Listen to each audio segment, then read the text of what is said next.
If you've ever felt the sting of being singled out for something as simple as your faith, if you agree that nobody should be shamed for how they look, like and subscribe. I still remember the way my heart pounded that morning, stepping through the glass doors of Iron Forge Fitness, my breath fogging on the inside of my new sports hijab. The gym had always been my escape, a place where sweat and repetition drowned out the world's noise, where I could focus on my strength instead of my scars. But that day, everything changed. I was barely 2 steps inside when Rick, the owner, cut through the hum of treadmills and clanking weights with a voice sharp enough to slice skin. Sorry, head coverings aren't allowed. Dress code. I froze, heat flooding my face as every head seemed to swivel toward me. My hands went instinctively to my hijab, fingers brushing the soft, moisture-wicking fabric I'd saved up for, designed for athletes, made for women like me. I tried to explain, my voice trembling but polite, that this was for my faith and that it was safer than the beanies and bandanas I'd seen others wear. Rick didn't budge.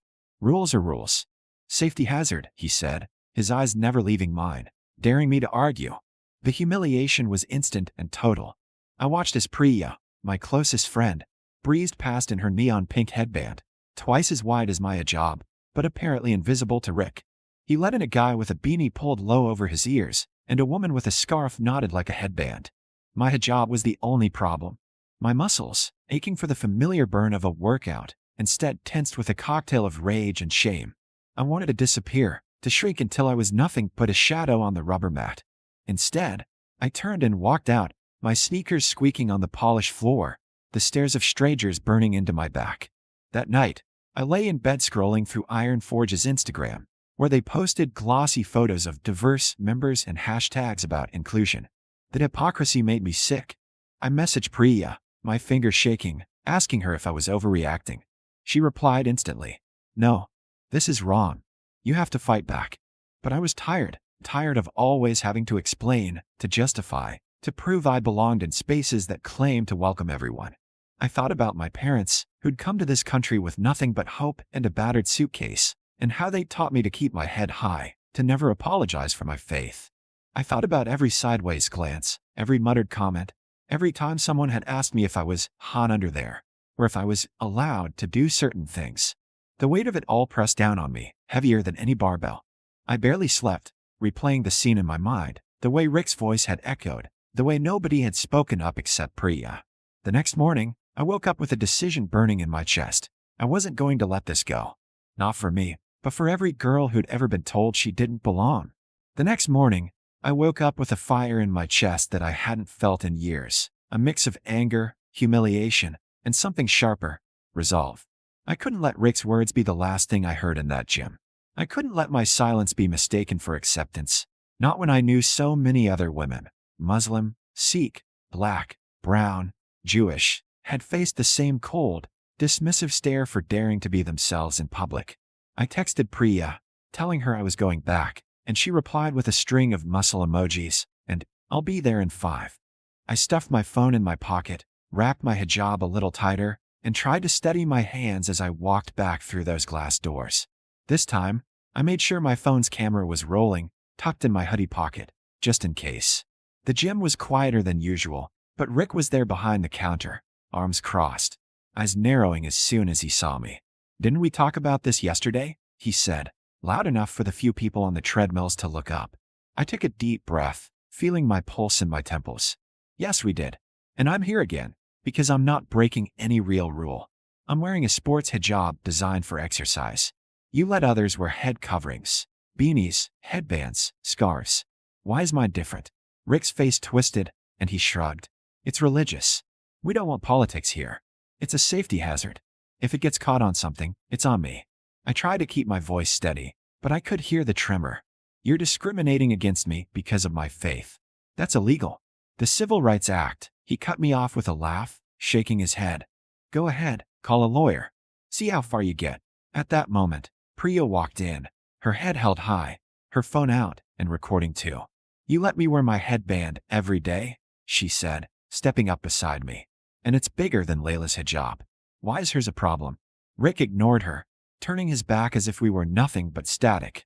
I looked around, hoping for support, but most people averted their eyes, pretending to be absorbed in their workouts.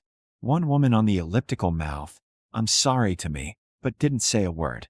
My hands were shaking so badly, I had to grip the strap of my gym bag to steady myself. I felt so exposed, so small, but I refused to leave. "I'm not going anywhere," I said, my voice barely above a whisper, but somehow filling the room. "You can call the police if you want, but I'm not breaking the law." Rick scoffed. "You're making a scene. This isn't about you. It's about the rules." But I knew it was about me. About people like me.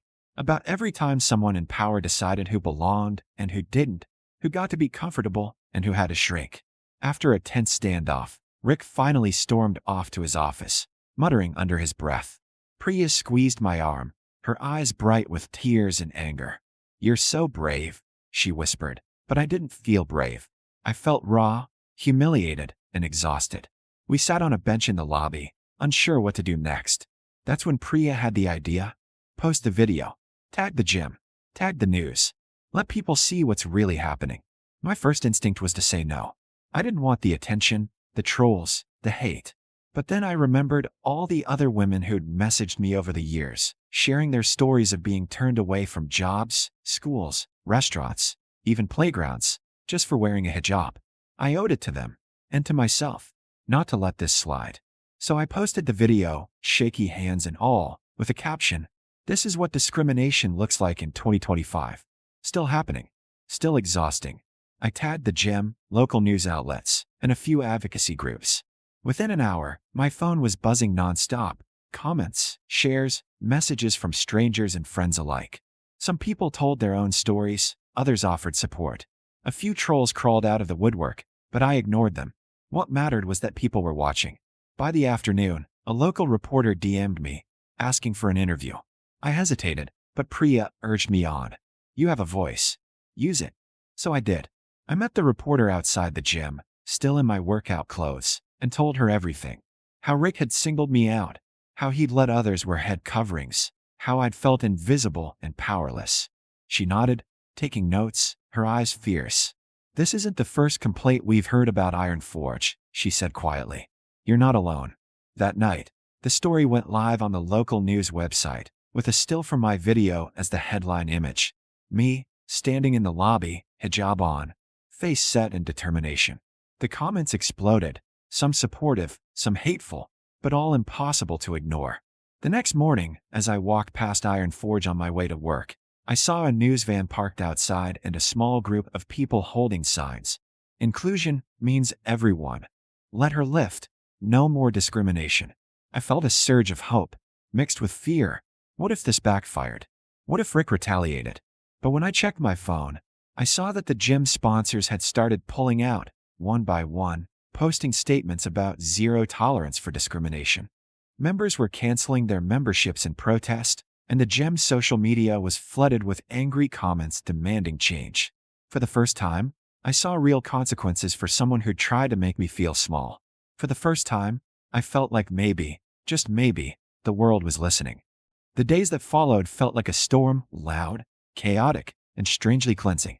I watched as the video Priya and I posted kept spreading, picked up by bigger news outlets, shared by advocacy groups, and commented on by strangers from all over the country. Some of the messages made me cry, women who'd been turned away from gyms, polls, even offices, just for wearing their hijab or turban or yarmulke. Others made me angry, anonymous trolls calling me names, telling me to go back where I came from. But the support drowned out the hate. My inbox filled with encouragement, offers to join legal actions, and even a few local politicians reaching out to say they were looking into the matter. For the first time, I felt less alone.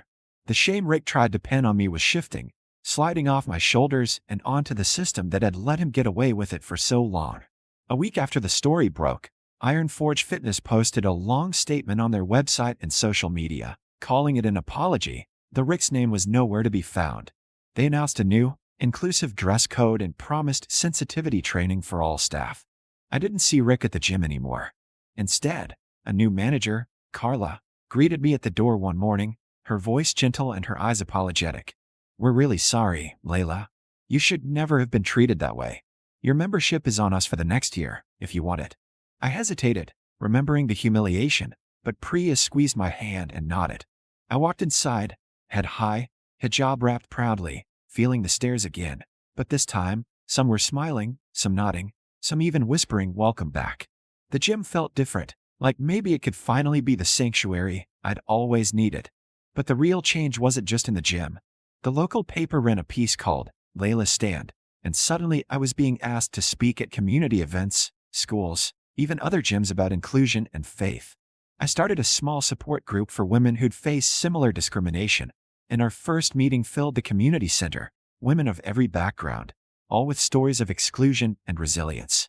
We shared tears, laughter, and strategies for speaking up, and I realized that justice wasn't always about a courtroom or a headline.